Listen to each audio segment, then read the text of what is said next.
Você sabia que mulheres dançavam nuas nos rituais da Babilônia enquanto construíam uma torre de 2.448 metros de altura? Uma construção 3 vezes maior que o Burj Khalifa, o prédio mais alto do mundo moderno? Esses são fatos incríveis sobre a Torre de Babel. Por muito tempo, cientistas acharam impossível que essa torre fosse real, até que um experimento recente provou que era totalmente viável com a tecnologia da época. Pegaram a mesma argila usada na Mesopotâmia, moldaram tijolos idênticos aos descritos na Bíblia e colocaram numa prensa hidráulica. O tijolo comum quebrou com apenas 400 quilos de pressão. Só daria para construir uma torre de 150. Mas então fizeram algo diferente. Seguiram exatamente o que dizia o texto. Queimemos bem os tijolos. Colocaram os tijolos a 800 Itse por 12 horas. O resultado, o tijolo aguentou 3.000 quilos de pressão. Com essa resistência, calcularam que seria possível erguer uma torre de até 3 quilômetros de altura. A Torre de Babel, com seus 2.448 metros, estava completamente dentro do possível. Era como empilhar 3 Burj Khalifas, um em cima do outro. Mas tem um detalhe ainda mais impressionante. Eles conseguiriam fazer isso sem guindastes, sem aço, sem concreto armado, apenas com tijolos de barro, fogo e uma substância grudenta que encontraram no chão da Babilônia. Agora imagine o seguinte: como organizar 100.000 pessoas para trabalhar sincronizadas numa obra dessas? É o que vamos descobrir. 43 anos é mais tempo que muita gente passa trabalhando na vida inteira. Foi quanto durou a construção da Torre de Babel. Mas o mais impressionante não é o tempo, é como conseguiram organizar 100.000 pessoas trabalhando juntas todos os dias por 4 décadas. Os operários eram divididos em grupos de 1.000, cada grupo com seu próprio chefe. Trabalhavam em 3 turnos, enquanto uns dormiam, outros carregavam tijolos. A obra nunca parava, nem nos sábados, nem nos dias sagrados. Era uma máquina humana funcionando 24 horas por dia. A logística era brutal. Cada trabalhador precisava comer 3 vezes ao dia. Isso significa preparar 300.000 refeições diariamente. Padeiros, cozinheiros e ajudantes trabalhavam só para alimentar os construtores.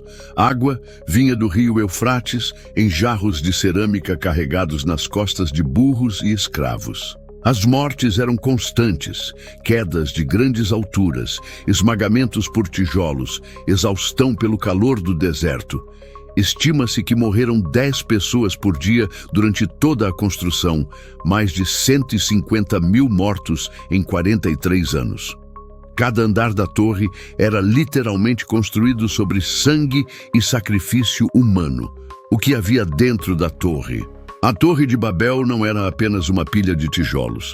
Era uma estrutura complexa, com câmaras secretas, corredores e escadarias que formavam um labirinto vertical. Cada um dos 7 andares tinha uma função específica, e o que acontecia lá dentro era tão impressionante quanto a altura da construção.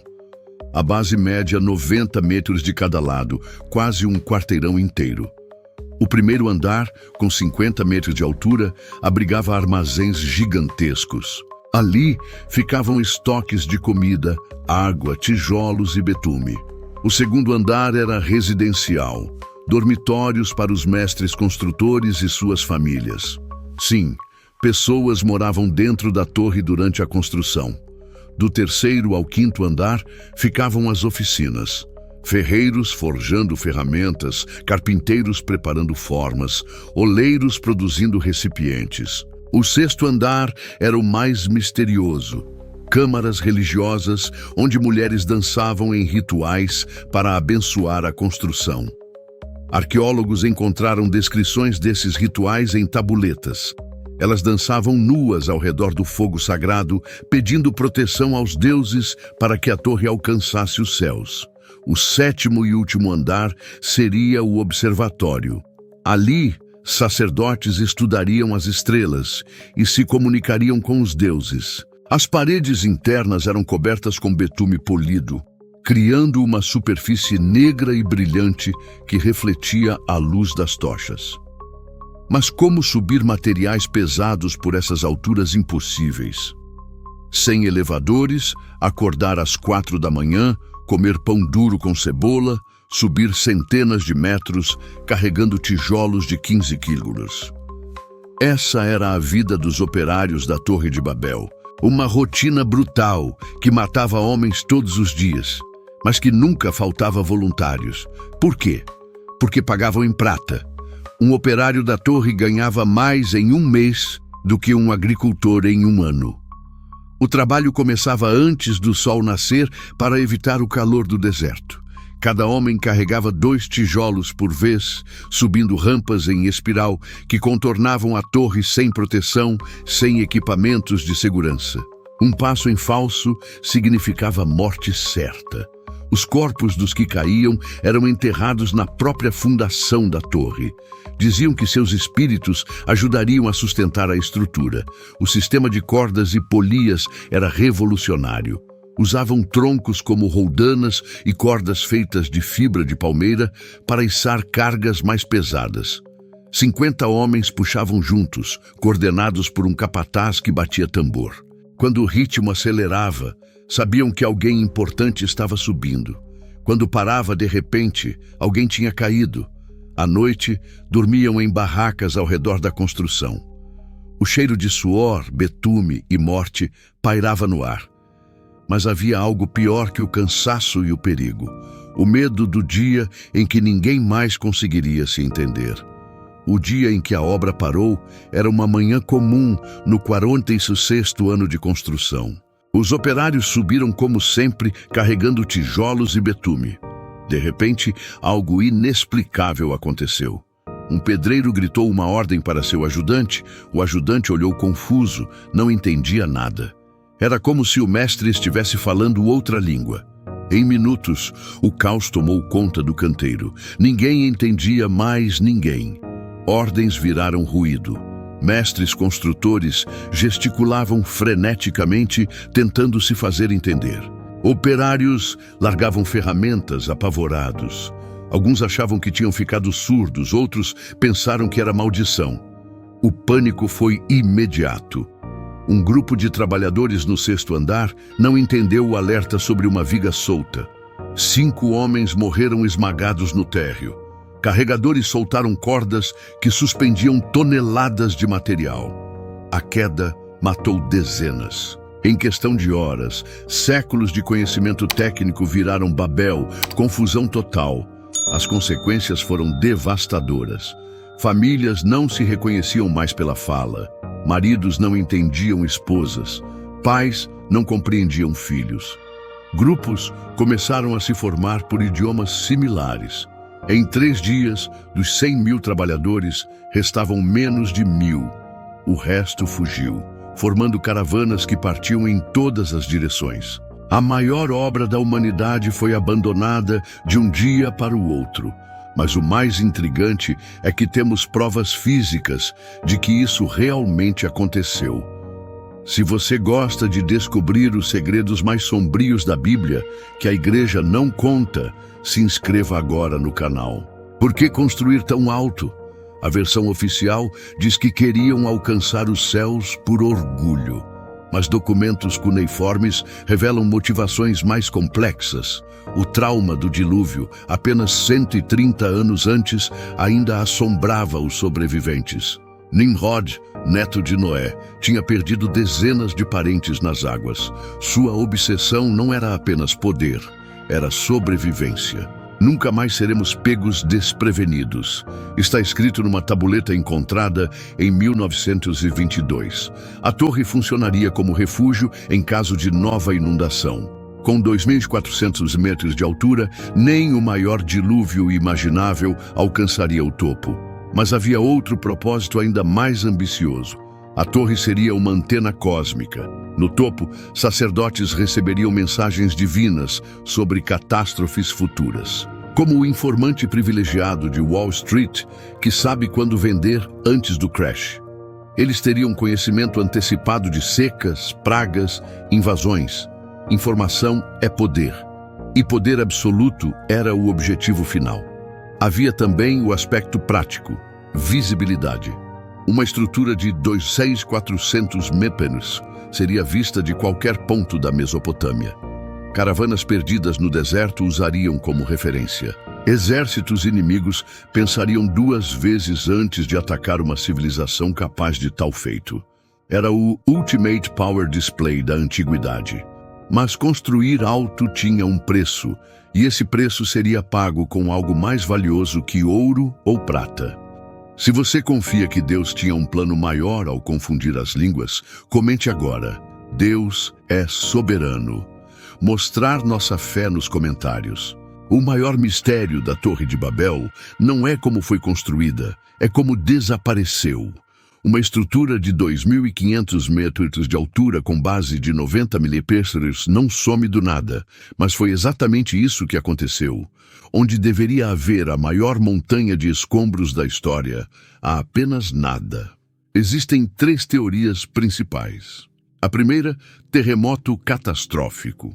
A Mesopotâmia fica sobre placas tectônicas ativas. Um tremor de magnitude 9 poderia derrubar a torre, mas terremotos deixam escombros, montanhas de escombros, e não há nenhum registro geológico de um terremoto dessa magnitude na época. Segunda teoria, desmonte gradual após a confusão das línguas. Povos locais teriam roubado os tijolos para construir outras cidades. Faz sentido. Tijolos de qualidade eram valiosos, mas 600 milhões de tijolos, isso abasteceria construções por séculos. Arqueólogos deveriam encontrar esses tijolos em toda a região. Não encontram. Terceira teoria, a mais controversa, desintegração divina. Alguns textos antigos mencionam fogo do céu e a torre que virou pó numa única noite. Cientificamente impossível, talvez, mas é a única explicação que justifica a ausência total de vestígios. Como se a matéria simplesmente deixasse de existir. O que sabemos com certeza é que algo extraordinário aconteceu, e as expedições modernas ainda procuram resposta. No último andar da Torre de Babel, a 2.400 metros de altura, existia uma câmara que poucos conheciam. Nem mesmo os construtores tinham permissão para entrar. Só os sumos sacerdotes e suas sacerdotisas virgens.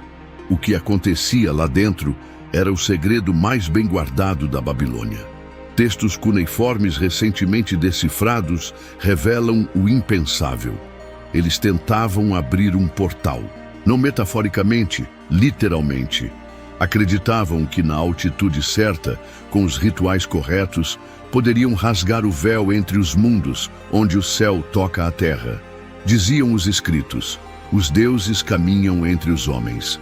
O topo da torre era uma máquina cósmica, um círculo de obsidiana polida de 30 metros de diâmetro, coberto com símbolos astronômicos. No centro, um altar de ouro maciço, onde virgens dançavam nuas sob a lua cheia. O sangue menstrual era coletado e misturado com mercúrio líquido, criando um espelho mágico que mostrava outros mundos. Várias sacerdotisas enlouqueceram. Relatórios falam de mulheres que viram demais e nunca mais falaram.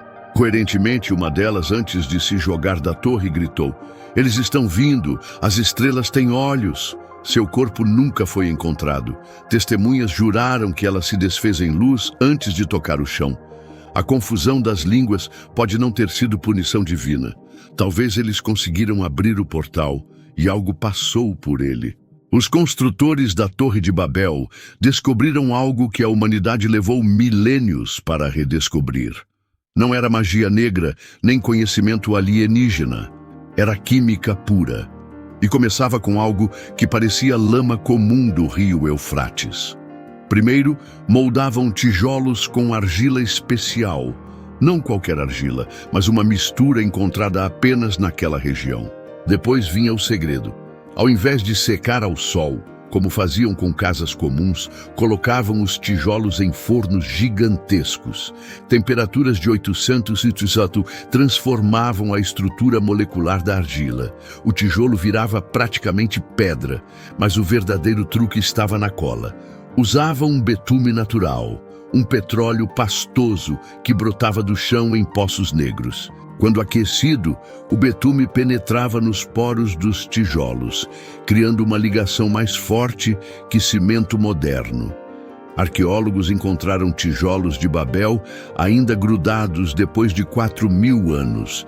Tentaram separar com martelos e não conseguiram.